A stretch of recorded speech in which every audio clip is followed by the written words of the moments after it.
पोटावरची चरबी कमी करायची असेल तर नाश्ता अजिबात चुकवू नका. पण आपण बरोबर उलट करतो. आपण उपाशी राहतो, नाश्ता चुकवतो आणि पोटावरची चरबी कमी होईल असं वाटतं, पण असं न होता पोट वाढतच जातं. नमस्कार, मी डॉक्टर प्रेरणा बेरी.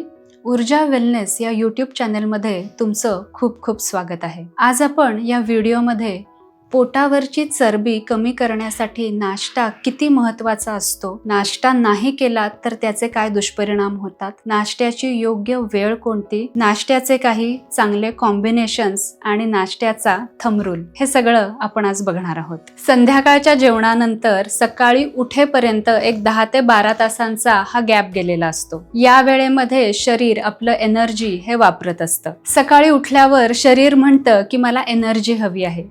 जेव्हा आपण नाश्ता करतो तेव्हा आपल्या शरीराला एनर्जी मिळते. शरीराला एनर्जी मिळाल्यानंतर असा सिग्नल जातो की आता चरबी साठवण्याची गरज नाही. आता हे काय आहे हे आपण समजून घेऊयात. जेव्हा आपण नाश्ता करतो तेव्हा शरीरामध्ये इन्सुलिन आणि लेप्टिन हे हॉर्मोन्स हे योग्य प्रमाणात रिलीज होतात. यामुळे आपल्या मेंदूला सिग्नल मिळतो की आता एनर्जी ही योग्य प्रमाणात उपलब्ध आहे. मग आपलं शरीर हे फॅट साठवणं बंद करतं, कारण एनर्जी ही उपलब्ध आहे त्यामुळे. आणि मग आपली मेटाबॉलिझम म्हणजे चयापचयाची क्रिया ही चांगल्या पद्धतीने सुरू होते. म्हणजेच आपलं शरीर एनर्जी वापरायला सुरुवात करतं. म्हणजे नाश्ता केल्यामुळे आपण फॅट स्टोरेज मोड पासून फॅट यूज मोडकडे आपण जातो. नाश्त्याची योग्य वेळ कोणती?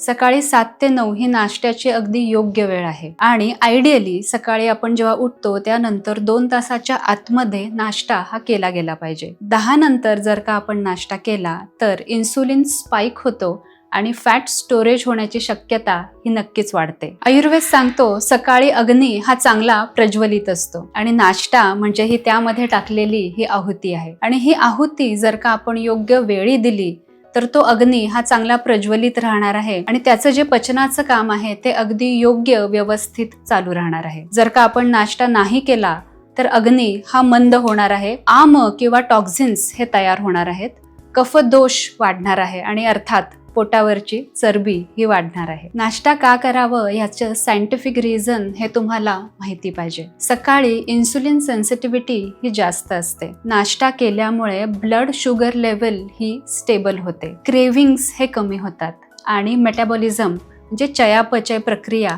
ही ऍक्टिव्ह होते. नाश्ता न केल्याने कॉर्टिझॉल वाढतं, म्हणजेच तुमचं स्ट्रेस हार्मोन जे आहे ते वाढतं. संध्याकाळची भूक ही जास्त लागते, क्रेविंग्स वाढतात, सतत खाण्याची इच्छा होते, मसल ब्रेकडाऊन होतं आणि अर्थात बेली फॅट म्हणजेच पोटावरची चरबी ही वाढते. नाश्ता न केल्याने पोटावरच्या चरबी बरोबरच acidity, gases, weakness, mental irritability, चिडचिड या गोष्टी सुद्धा दिसून येतात. आयडियल नाश्ता कसा असावा? प्रोटीन्स, फायबर्स, कार्ब्स याचं अगदी व्यवस्थित कॉम्बिनेशन हे आपल्या नाश्त्यामध्ये हवं. म्हणजे ह्याच्यामध्ये मी आता काही एक्झाम्पल्स देते. आपलं व्यवस्थित ट्रेडिशनल डाएट म्हणजे थालीपीठ दही, दिरडं म्हणजे टोमॅटो ऑमलेट, दही, त्याबरोबर एखादं फळ, पोहे, उपीट आणि याबरोबर मोड आलेले हिरवे मूग एक वाटीभर, ते पण वाफवून किंवा शिजवून हे घेतले पाहिजेत, कच्चे नाही खायचे. किंवा आपण पोहे उपीट बरोबर 1 किंवा 2 ही उकडलेली अंडी सुद्धा आपण घेऊ शकतो. आणि याबरोबरच समजा आपण एखादं फळ घेतलं तर आपली प्रोटीन्स, विटॅमिन्स आणि फायबर्सची गरज सुद्धा खूप चांगल्या पद्धतीने भागली जाते. इडली, डोसा, उत्तप्पा असेल तर सांबार हा नक्की हवा. भरपूर भाज्या घालून केलेला पराठा, दही आणि सॅलड हे सुद्धा एक खूप चांगलं कॉम्बिनेशन आहे. प्रोटीन्समुळे पोट भरलेलं राहतं,